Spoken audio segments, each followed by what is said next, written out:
triste que nos acompañen a otra entrega de 2x3 en TV. Mi compañera de programa, Altagracia Ortiz, hoy no va a estar con nosotros, así que un abrazo desde aquí. Pero hoy vamos a llevarle un programa que le prometo que es sumamente interesante, porque vamos a hablar de salud emocional, esa salud que tanto necesitamos los dominicanos y que se necesita en el mundo, porque la verdad es que han estado aconteciendo hechos que llaman la atención y que querramos o no nos afecta la salud emocional de cada uno de nosotros. Pero antes de dar paso a nuestra entrevista de hoy, yo quiero hacerle dos comentarios breves. Uno es sobre el conflicto que ha vuelto a surgir en el sector salud con huelgas médicas, convocatorias a paros de parte del Colegio Médico Dominicano, donde el doctor Waldo Ariel Suero, presidente del Colegio Médico, insiste en que se han estado violando los acuerdos, sobre todo en lo relacionado al aumento salarial que se estableció en aquellos acuerdos. Ustedes recuerdan que se firmaron en noviembre pasado, luego de una larga trayectoria de discusiones, de enfrentamientos, de encuentros, y que dio como resultado ese acuerdo que se firmó en noviembre frente a testigos, y ahí se acordó de que iba a haber un aumento salarial para los médicos de un 25%, el 10% que se aplicó en el mes de enero de este año, ese no tuvo ningún inconveniente, pero al aplicar el 15% que se establecía ya para el mes de agosto, pues han surgido inconvenientes, porque el Colegio Médico dice que hubo médicos,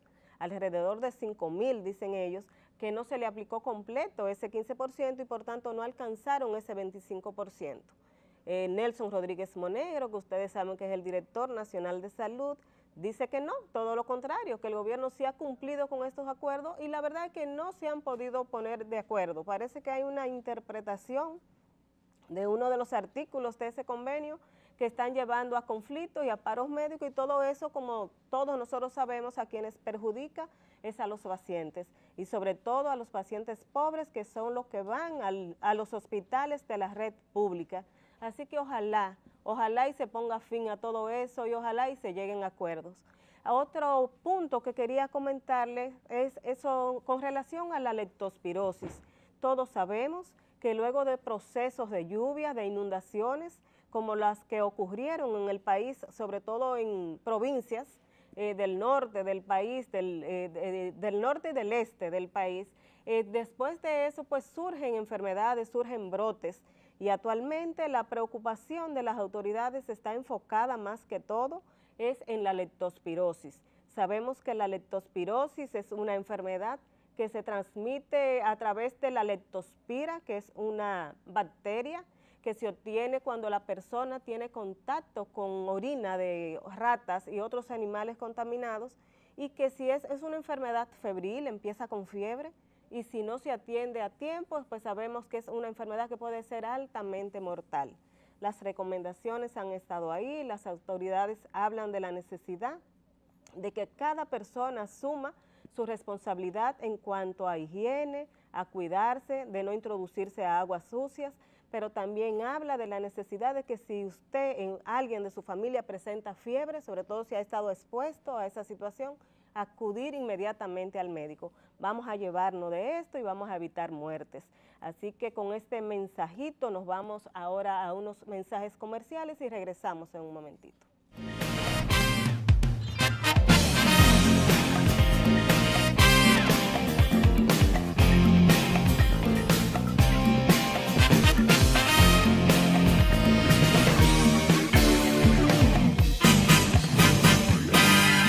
Gracias por continuar en 2x3 en TV. Como le prometí, tenemos un tema hoy de suma importancia, la salud emocional, que tanto necesitamos en estos tiempos de muchos tapones, que yo sé que eso es algo que realmente nos altera cada mañana al levantarnos, pero también de muchos hechos lamentables que ocurren no solamente en el país, como le decía, sino también en el extranjero. Para eso tenemos con nosotros al licenciado Miron Wonskowski, quien es psicólogo, y con él vamos a enfocar todos estos temas que son de muchísima importancia. Licenciado, bienvenido, gracias por estar aquí con nosotros en 2x3 en TV. Este es un programa especializado en salud y llevamos orientación a nuestros seguidores de cada sábado. Buen día, Doris, encantado de conocerte y saludar a tu teleaudiencia. Muchas gracias, un gran placer. Y yo quiero empezar definiendo este concepto que ustedes hablan de urgencias en psiquiatría, urgencias psiquiátricas.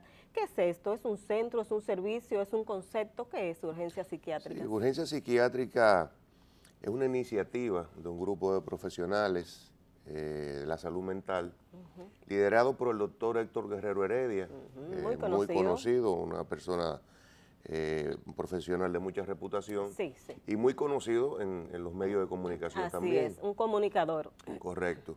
Entonces surge esa iniciativa y nos unimos unos grupos de profesionales, licenciados en psicología clínica, interventores en crisis, psiquiatras, hay un grupo de psiquiatras con diferentes especialidades, psiquiatras geriatras, psiquiatras, el mismo doctor Guerrero Heredia, que es neuropsicofarmacólogo, sí, y psiquiatra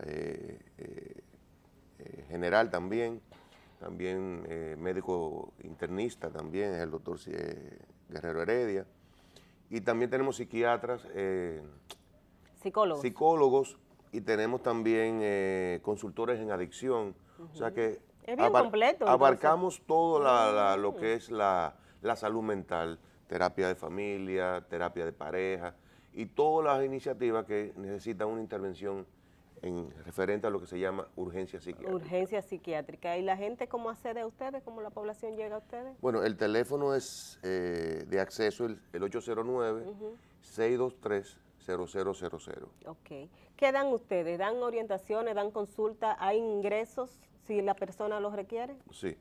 El concepto de urgencia tiene mucho que ver con esa intervención que se requiere, a diferencia de la emergencia, que requiere una intervención. Vamos a definir la diferencia. Urgencias, emergencias, la gente la confunde. Correcto. Emergencia necesita una intervención inmediata. Urgencia necesita una intervención en la medida de las 24 horas. Oh, ya.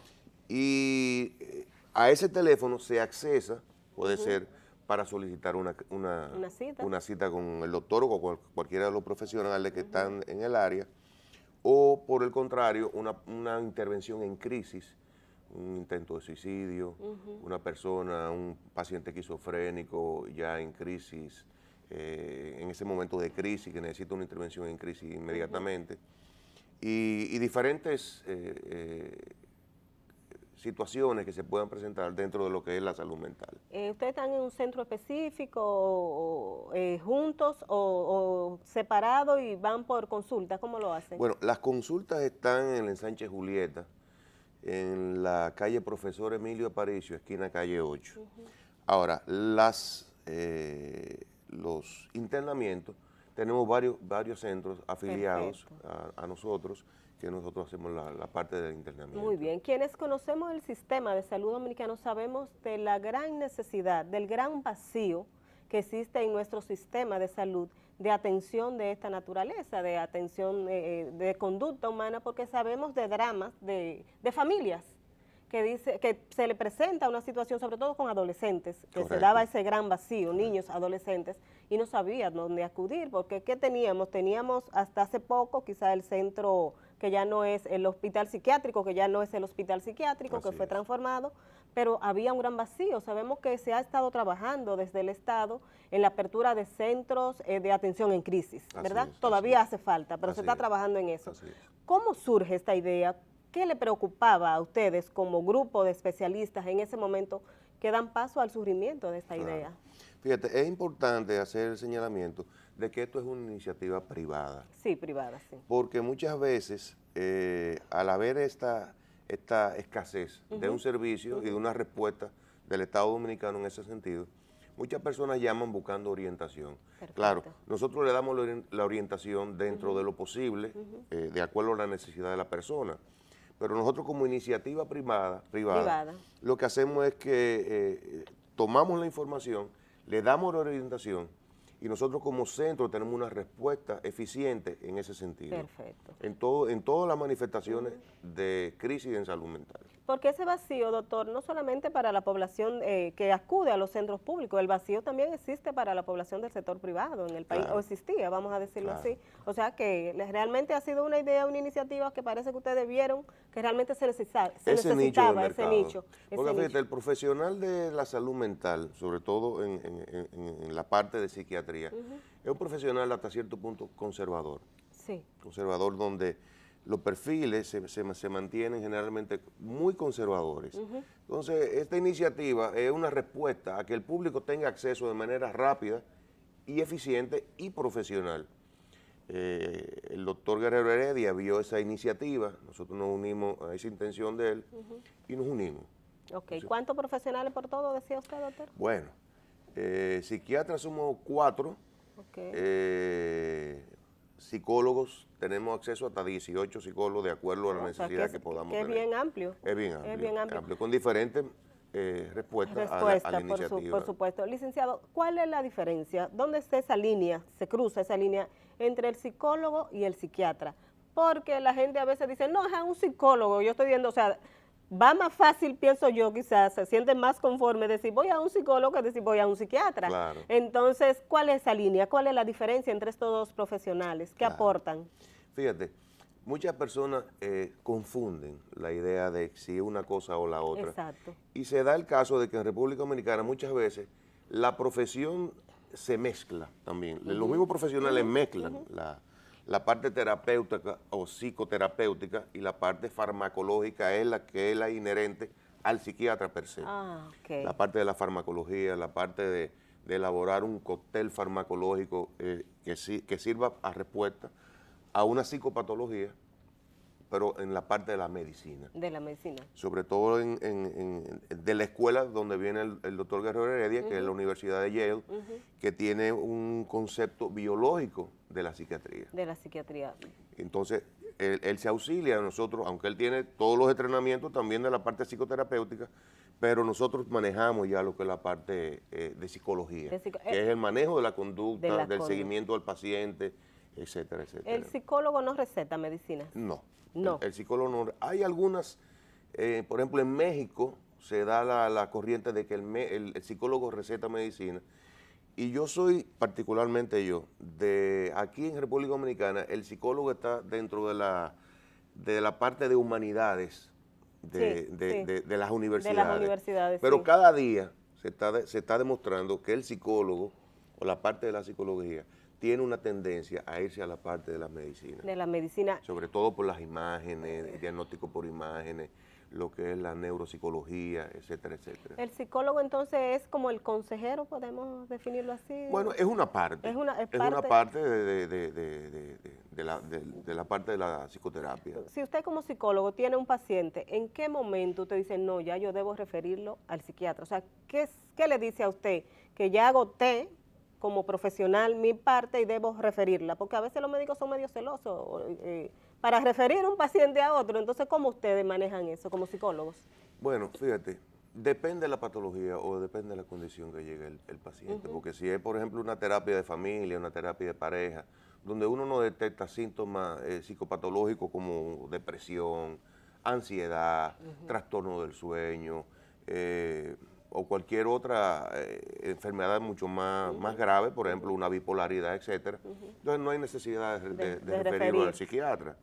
Pero si uno ve dentro de la evaluación que hay un cuadro depresivo, que hay un cuadro de ansiedad o alguna otra psicopatología, bipolaridad o intento de suicidio, una persona que está dentro de su desesperación, está tratando de autolesionarse, entonces sí ya es una conducta que necesita la parte de medicación. ¿Cuáles son los casos que atiende más el psicólogo? Los casos que más le llegan a ustedes. Bueno, el psicólogo, fíjate, el paquete, como diríamos, el combo perfecto, de acuerdo a la psicopatología, es la parte psiquiátrica y al mismo tiempo, luego de la parte psiquiátrica, el auxilio del psicólogo. O sea, la eficiencia de un proceso psicoterapéutico asistido por un psiquiatra y un psicólogo, la efectividad es un 90%. Si separamos una cosa de la otra, se diluye entre un 70, un 30, un 60, un 40. O sea, que tiene que ir bien de la mano ese tratamiento. Correcto. Y cuando hablamos de urgencias psiquiátricas, ¿de qué estamos hablando? ¿Cuáles son esas condiciones, esas señales que le dicen a la gente es el momento de acudir, o sea, de llegar a ustedes como centro a urgencias psiquiátricas, no a emergencias, a urgencias? Sí, fíjate, nosotros generalmente los casos que más vemos son pacientes que de alguna manera entran en crisis, y eso es típico. Por ejemplo, el paciente bipolar. El paciente bipolar tiene una tendencia a, de alguna manera, dejar de medicarse, de no tener disciplina en la medicación, y entran en crisis permanentemente. Perfecto. En fase de depresión o en fase maníaca, hipomaníaca. El familiar generalmente detecta esa situación y nosotros lo estabilizamos. Hay casos también de pacientes esquizofrénicos que por el mismo caso dejan de medicarse en algún momento y entran en crisis ya en una fase psicótica, con síntomas psicóticos muy recurrentes, signos positivos y negativos de esquizofrenia. En ese momento nosotros intervenimos en crisis. Tenemos casos también de jovencitas que ahora mismo se está viendo mucho lo que es el trastorno límite de la personalidad. Son jovencitas que son explosivas, generalmente no tienen ese control de las emociones, son disruptivas en esa manifestación, y también tienen la tendencia a autolesionarse, de cortarse, esas jóvenes que se cortan, con pensamientos suicidas recurrentes. Entonces en ese momento nosotros ya también... Esos son casos de urgencias en psiquiatría, claro, que debe la gente acudir. Claro. Estos pacientes, estas personas que vemos con discapacidad mental que andan en las calles caminando, ¿esos son también casos de ustedes? Bueno, recuerda que somos una iniciativa privada. Sí, claro. Si cualquier persona dentro de lo que es una condición psiquiátrica y pueda acceder a nuestro servicio, nosotros estamos en la capacidad, claro, Perfecto. Claro, de auxiliar. ¿Quiénes más le llegan? ¿Casos de jovencitos, casos de adultos mayores, casos de adultos? ¿Qué es lo que más ustedes Depresión ven psicótica, se dan también casos de demencia tipo Alzheimer. Nosotros tenemos un profesional excelente, el doctor Yamil Peña, graduado en Estados Unidos también, que trata lo que es la parte de la tercera edad. Psiquiatría de la tercera edad. Ese es uno de los... Es muy interesante porque se habla de muchas depresiones en la tercera edad. También, claro, sí. Esos son uno de los síntomas colaterales de la misma, del Alzheimer o de la demencia. Exacto. ¿Qué tiempo tienen ustedes ya como concepto en el país? Tenemos casi 2 años. Casi 2 años. Y la acogida, o sea, la respuesta ha sido efervescente, y cada día la persona se va familiarizando con el teléfono sencillísimo, que se retiene muy bien, la gente lo llama, lo apunta, lo guarda, 809-623-0000. Oh, sí. Ahí nadie se equivoca con todo esos ceros al final. Eso fue un número que pudimos conseguir gracias a una diligencia de unos amigos, y la gente lo retiene y lo usa frecuentemente en toda la geografía nacional. En toda la geografía nacional. Cuando analizamos la conducta, vamos a decirlo así, de los dominicanos, vamos a empezar por nosotros mismos, ¿qué es lo que más le preocupa a ustedes como especialistas en esta área de conducta humana? Del dominicano, el dominicano es una persona, como Isla al fin, es una persona alegre. El dominicano es una persona que tiene valores familiares muy fuertes.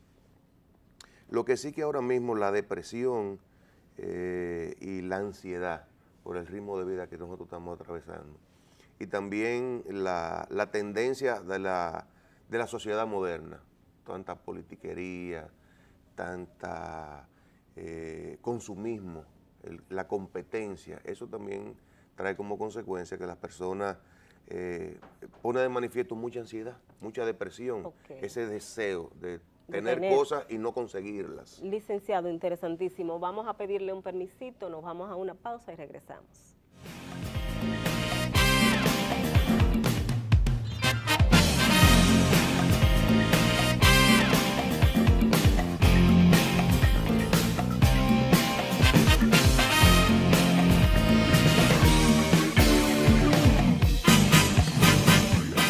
Continuamos hablando de urgencias en psiquiatría con el licenciado Miro Oskowski, wow, qué apellido tan complicado. Spionkowski. Oye, sí, todavía es más complicado, pero... No te apures que yo lo estoy practicando desde chiquitito. Desde que nació, ¿verdad? O sea que a mí no me debe preocupar porque no lo sé pronunciar muy bien. Usted hablaba de que el dominicano es alegre, eso nos favorece muchísimo, Claro, ¿verdad? claro. En nuestra salud mental, pero hay muchos estresores que llevan a que las personas, que vayan aumentando todos estos casos. ¿Cuáles son, licenciado, esos estresores, esas situaciones que más llevan a que la gente desarrolle una conducta a veces hasta agresiva? Sí, fíjate, un elemento que es importante que desencadena en lo que son estresores y como resultado de esos estresores son Sí. la violencia. La violencia. Es el uso de sustancias psicoactivas. El uso de alcohol, el uso de cocaína, de muchísimas sustancias que están de manera ilegal circulando en República Dominicana, que contribuyen a que la persona sea violenta. Okay. Sobre todo el consumo de alcohol. De alcohol. El consumo de alcohol, si sumamos lo que es estadísticamente las consecuencias negativas del consumo de alcohol en relación a las otras drogas, juntas, el alcohol es 10 veces. 10 veces el alcohol. Causante de situaciones de accidentes de tránsito, de violencia de género, de violencia intrafamiliar. ¿Qué pasa con el cerebro o con la personalidad cuando una persona toma alcohol? Porque diríamos, bueno, está tomando alcohol y a veces lo vemos en un punto más alegre de la cuenta, pero puede desencadenar en todo eso. Licenciado, usted tiene toda la razón. ¿Qué pasa? ¿Cómo transforma el alcohol el pensamiento y la conducta del ser humano? Fíjate, el alcohol es una droga legal, aceptada por la sociedad, Exacto. pero por definición, y hay muchas definiciones de lo que sería droga. Droga es toda sustancia natural o artificial que al entrar en contacto con el cerebro y el sistema nervioso central afecta nuestras emociones, nuestros sentimientos y nuestra manera de pensar, nuestra cognición. Entonces, imagínate, cuando hay ya abuso de una sustancia psicoactiva, tiene una respuesta totalmente desadaptativa en ese caso. O sea que entonces las personas toman hasta el punto de perder quizá ese control que dice Si hay una predisposición a lo que se llama la enfermedad de la adicción, que tiene una característica en la parte de la obsesión, que es ese pensamiento recurrente en base al consumo, pero hay una parte muy importante que es la compulsión. Esas son las personas que dicen, yo me bebo un trago, y inmediatamente yo me bebo, se me pone el pico que no puedo parar. Tiene que seguir, o sea, no hay ese control. Exactamente, no hay ese autocontrol. Ese autocontrol. Esa parte es la parte de la adicción, la parte de la compulsión. Porque la persona generalmente no reconoce, licenciado, que tiene adicción al alcohol. ¿Es difícil que lo reconozca? Sí, porque no solamente porque la característica principal de la enfermedad de adicción es la negación. La negación. Sino que al estar tan aceptada en la sociedad, sobre todo en la parte de la ingesta de bebidas alcohólicas, pareciera que es muy difícil entrar en contacto con esa realidad. Porque reconocer, las personas que generalmente tienen la condición de la adicción, reconocer que son vulnerables ante el alcohol. Una debilidad, supongo yo. Que lo ven como así. Una debilidad, correcto. Exactamente. Y nadie le gusta reconocer que uno es débil, aunque sea. Aunque lo sea. Aunque lo sea. Aunque lo sea. ¿Y a quiénes son los que más se afectan? Los hombres y las edades, más o menos, en cuanto a esas adicciones de alcohol. Bueno, en lo que es la parte de alcohol, ya el hombre maduro, la mujer madura también, pero la adicción no respeta ni género, ni edad, ni sexo, nada, o sea. ¿Y se puede tratar, se logran éxitos? Claro, la adicción es una enfermedad que hay muchos recursos con que trabajarlo. ¿Cómo logran ustedes que una persona que va a la consulta con ustedes reconozca que tiene el problema, o ya va cuando toca fondo, cuando acomete cosas que le afectan, o ustedes en esos diálogos logran decirle, mire, usted tiene, y él convencerse de que es así? Claro, o sea, llegar al fondo es un caldo de cultivo muy bueno a nivel psicoterapéutico para poner a una persona en contacto con eso, pero no garantiza que la persona se mantenga dentro de lo que es el proceso de recuperación. Ahora, dentro de la destreza del psicólogo o del consejero en adicción, está también ayudar al adicto o el enfermo adicto a levantar el fondo, a reconocer que hay una problemática antes de la necesidad de tocar fondo. Perfecto, perfecto. Hay un concepto que se dice que la persona inteligente es aquella que aprende de sus errores. Y dicen que la persona sabia es el que aprende de los errores de los demás. De los demás. Entonces, pues, nosotros lo colocamos ante un espejo de otra experiencia. De otras experiencias. Y de situaciones donde él pueda comparar y pueda discrepar la ¿Y se situación. toman muchas secciones, trabajar con personas con adicciones o no tantas? O sea, ¿cómo se maneja esta parte? O depende, digo yo. Fíjate, trabajar en adicción es un concepto de día a día. Oh. Se dicen en los grupos de recuperación que es solo por hoy. Solo por hoy, aceptar la condición y reconocer que uno tiene La condición. La condición.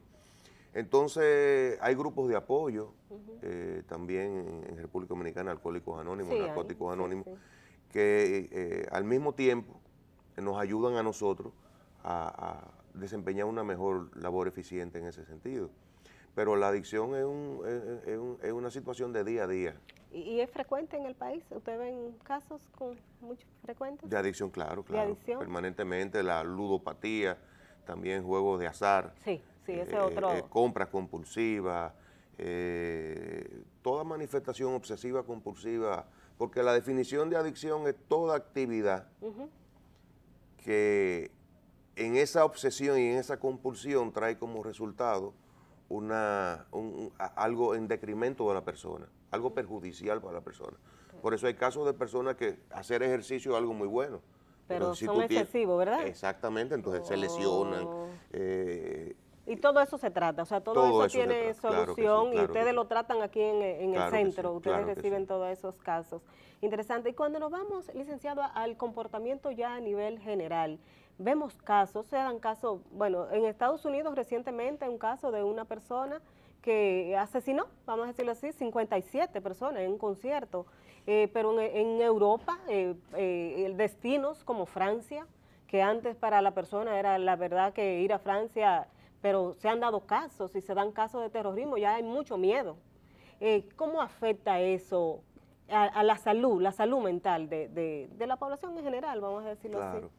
Bueno, hablando del caso específico de la persona que cometió el hecho, yo no tengo conocimiento de si ya han arrojado información de si la persona tenía alguna condición de enfermedad mental en ese sentido. Hasta ahora los informes dicen que no, pero se sigue investigando, ¿verdad?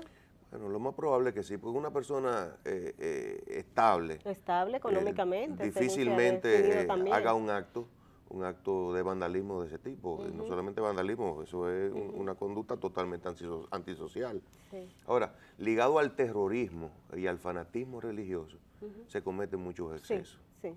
Ahora, definitivamente un acto como ese crea un espiral neurótico, paranoico en una sociedad permanentemente, porque todo el mundo vive en la expectativa de que cuándo va a suceder el próximo episodio. Exactamente. Y eso tiene una repercusión en la salud mental. En la salud mental, definitivamente, emocionalmente. ¿Cómo se manifiesta en la persona esa bueno, inseguridad. De inseguridad. Inseguridad, depresión, se convierte en una persona de alguna manera muy suspicaz, siempre está mirando, observando, y mantenerse todo el tiempo con esos estresores, permanentemente, eso tiene una repercusión en la salud emocional y mental de una persona, porque uno, esa quetacolamina, toda esa sustancia, todos esos neurotransmisores permanentemente activados, trae como consecuencia que mentalmente la persona se agote. Y cuando nos vamos aquí y hablamos ya de los hechos de violencia, no tenemos esas magnitudes, ¿verdad?, de violencia, pero atracos, robos, la gente se siente insegura en todo eso. ¿También eso se manifiesta en nuestro comportamiento, en nuestra conducta? Sí, no, definitivamente. O sea, mira, hay una cosa que afecta mucho a las sociedades modernas y es el consumismo, esa competencia de tener cosas y ver, por ejemplo, que muchas veces la facilidad con que otras personas adquieren esos bienes y esos servicios y otras personas son los grandes desposeídos o que le cuesta tanto trabajo conseguir esas cosas, porque todo el mundo está en competencia. Claro. Todo el mundo quiere la tablet, todo el mundo quiere el carro bonito. Ese es el mundo de hoy, lamentablemente. Exactamente, todo el mundo vive una vida de fantasía metido en un Facebook, sí. donde todo el mundo tiene una sonrisa y todo el mundo piensa que esa persona no tiene problema.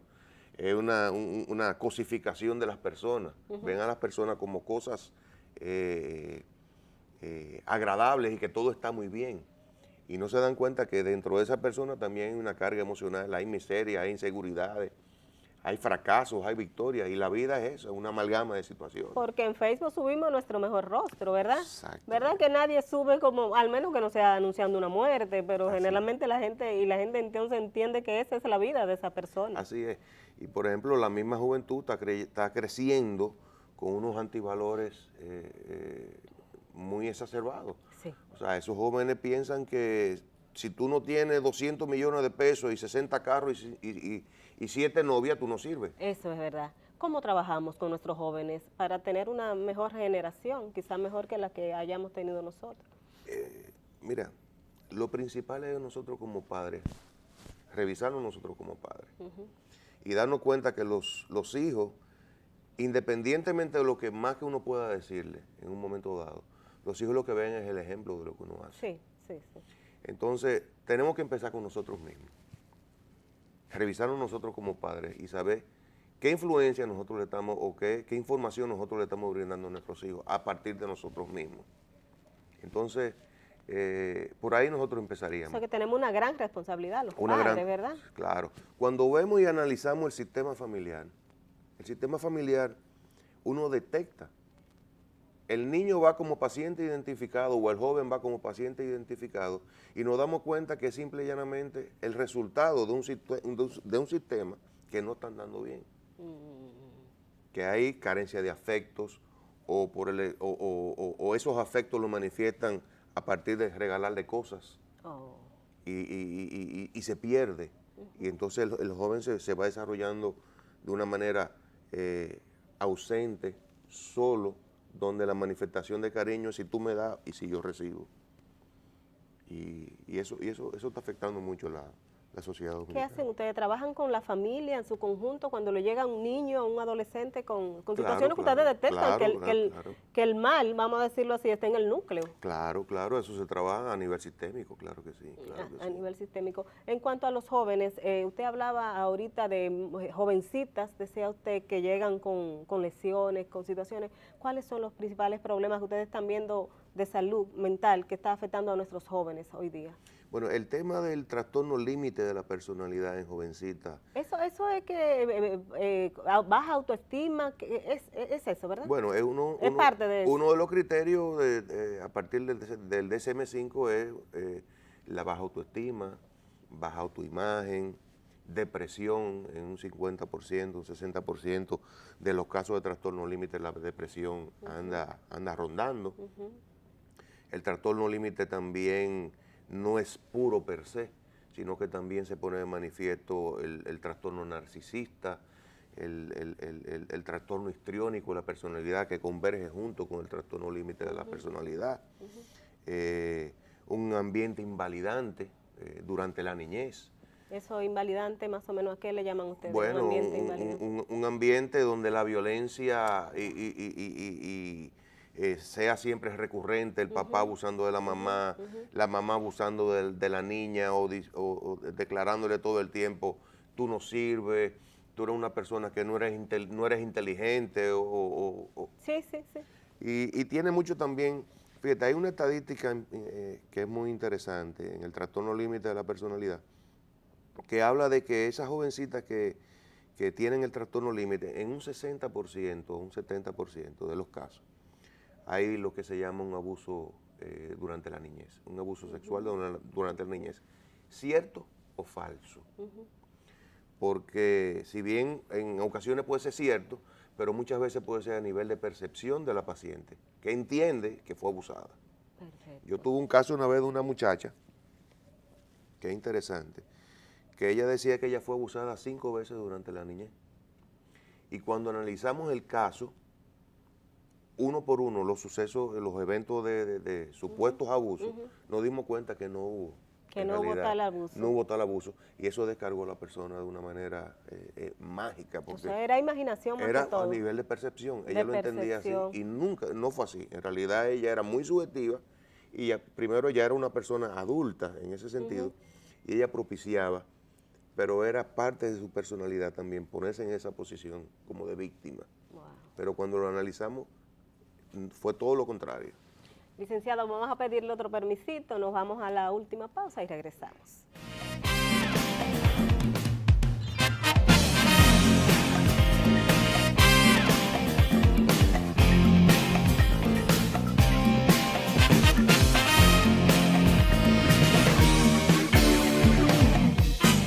Seguimos conversando de salud mental. Licenciado, el tránsito que tanto nos está atormentando en nuestro país, vemos que cada día se tratan de buscar soluciones, pero cada día está más congestionado.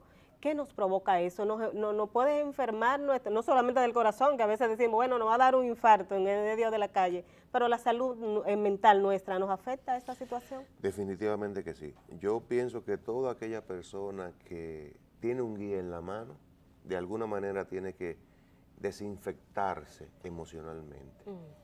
De manera, por ejemplo, podría ser por medio de la meditación, podría ser también por medio de la oración, personas de fe que puedan desarrollar una forma de desintoxicación de la mente, porque el tránsito definitivamente, aquellas personas que vivimos expuestas todo el tiempo, y esos factores de riesgo, totalmente, esas bocinas, esos tapones, eso permanentemente, eso... Que queremos llegar a tiempo y no podemos. Definitivamente que irrita a una población expuesta 24 horas a la consecuencia del tránsito. Y vemos que realmente en el tránsito, entre los choferes, las personas que viven trabajando en la calle, hay mucha incidencia de actos de violencia. De violencia, definitivamente. O sea, que sí. están muy vinculados a todo esto. Claro, claro. Y ustedes como psicólogos, como psiquiatras, ¿cómo manejan? ¿Cómo se desintoxican? Porque a veces pensamos, Dios mío, recibiendo tanta información, tantos casos, ¿cómo logran ustedes manejar eso? Tú sabes que hay muchas técnicas para poder manejar lo que es la ira. La ira. Dentro de esa conducta también está la parte de poder conversar sobre las situaciones, desarrollar las habilidades de cómo manejar la ira, esos descontroles temperamentales, de cómo manejarlo. Entre eso, lo que hablamos actualmente de la meditación, de la relajación, de la oración, de centrarnos en el aquí, en el ahora, de no inquietarnos, de hacer esos compás de espera, de respirar varias veces antes de tomar una decisión. Son muchas cosas. ¿Y cómo dejan ustedes, o sea, casos? Porque yo sé que hay, como profesional, que hay casos de pacientes que a uno le impactan. Como profesional pueden impactarlo porque somos seres humanos. Claro que sí. ¿Cómo separar al momento de usted trabajar con ese paciente e irse a su casa? Que tiene también su vida personal, ¿verdad? Claro que sí. Fíjate, lo que se llama el burnout, que es cuando un profesional está expuesto permanentemente a situaciones de compromisos emocionales, uno también necesita su terapeuta. Ah, ok. Nosotros tenemos nuestro... Ustedes también lo buscan. Claro, y tomamos las vacaciones, y las vacaciones son obligadas, sobre todo en la parte de salud mental, porque vivimos expuestas ante situaciones que uno trata de bloquearla en algún momento, pero es un cúmulo. Llega un momento que uno dice, me siento intranquilo, me siento que no estoy rindiendo y necesito tomarme unas vacaciones, porque hay situaciones muy difíciles. Sí, uno por se eso presenta le digo. con situaciones, por ejemplo, a mí me afecta mucho, por ejemplo, las situaciones donde hay niños. Sí, porque uno es padre y le impactan esas cosas. A mí más. eso yo trato de referir ese tipo de casos, porque me llegan, a veces me pongo veo expuesto ante situaciones de niños y niñas que a mí me afectan mucho. Le afecta mucho. Hablando de vacaciones, hay trabajadores y empleados en empresas que dicen, no, yo tengo 2 años, 3 años sin tomar vacaciones, y uno siente que lo dicen hasta con cierto orgullo. No, yo tengo 3 años que no tomo vacaciones. ¿Las vacaciones son importantes? Las vacaciones son importantísimas. De hecho, en las sociedades civilizadas es obligatorio. Y dentro de lo que es el código de trabajo, le exigen a las empresas que sea anual, ¿verdad? Claro, que se tomen vacaciones. El ser humano necesita el descanso.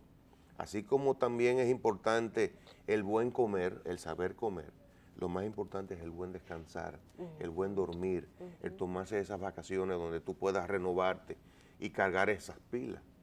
Porque estar expuesto todo el tiempo a esos estresores y constante, rendir en un trabajo que te exigen. O sea, cualquier cosa, como decía mi mamá, hasta de comer dulce de leche. Se cansa uno. La gente se cansa. Sí, por supuesto. Entonces, hasta la belleza cansa, dice una canción por ahí. Así, o sea, todo cansa. O sea, es que hay que tomarse... La mente se despeja en esos 15 días que establece la ley de vacaciones. Se despeja bien la mente, se logra retornar de nuevo al ambiente con otros bríos. Ahora, hay que saber también tomar vacaciones. Ok, ¿qué se debe hacer? Porque la gente entiende que vacacionar es darse un humo todos los días. Entonces, cuando llegamos al centro de trabajo otra vez, nos encontramos también agotados de nuevo y exacerbados también, porque estamos... llega más cansado que como se fue. Sí, porque ¿qué es lo que estamos haciendo? Bebiendo mucho alcohol, ingiriendo muchas drogas, y pareciera que divertirse es eso. Hay muchas actividades sanas que contribuyen a limpiar el alma, a mantenernos sanos, a mantenernos agradables con tu pareja, con tus hijos, tomar un barco, un viaje, conocer, culturizarse, eso es importante, conocer nuevos países. Irse a un parque. Leer, como dice una de las publicidades, la devisa, las mejores cosas no tienen precio. No tienen precio, así es. Son gratis. Así y están ahí en la naturaleza, un buen paseo, un abrazo, un caminar de mano con tu pareja. Que es lo que menos cuesta quizás, y es lo que menos quizás... Y son verdaderamente las cosas porque nos enfocamos quizás en que tengo que ahorrar, porque quiero irme de viaje, pero mire, esas son cosas sencillas que realmente relajan. Que una vacación es meterse en una tienda y explotar la tarjeta. Y después tener el problema, por supuesto. Sí, no, interesantísimo. Antes de terminar, porque sé que estamos casi terminando, reiterar de nuevo el servicio que ustedes ofrecen en el centro, cómo la gente logra acceder a ustedes y nada, cuáles son esas recomendaciones para mejorar nuestra salud mental que usted le hace a nuestros televidentes. Bueno, los televidentes que gracias a Dios tenemos una respuesta en salud mental que se llama urgencia psiquiátrica, al teléfono 809-623-0000, la unidad de psiquiatría biológica del doctor Héctor Guerrero Heredia. Estamos esperando su llamada para darle una respuesta y un servicio profesional a todas esas necesidades e inquietudes que pueda tener la población dominicana. O sea que no hay que tener casos realmente que sean crisis sentidas para usted acudir a un profesional. Claro. Definitivamente la prevención es lo mejor. Ahora, cuando haya una crisis, urgencia psiquiátrica es la respuesta más profesional. Una persona que se siente inquieto, nervioso, no debe dejar llegar a puntos más excesivos, ¿verdad? Pueden encontrar respuesta con ustedes. Mucho antes, claro que sí. Eso es, aparentemente una persona ansiosa o una persona que está, ansiedad. Ansiedad que puede ya tener con la palabra. cualquier tipo porque la ansiedad está presente en muchas otras enfermedades, como síntomas o como signos. Pero la prevención siempre es mejor que llegar a las crisis. Lo importante es que tenemos respuesta. Bueno, licenciado, le vamos a dar las gracias. La verdad que a mí me encantó el programa. Yo sé que a nuestros televidentes también le habrá gustado porque lleva muchas orientaciones. Gracias por estar con nosotros y será hasta el próximo sábado.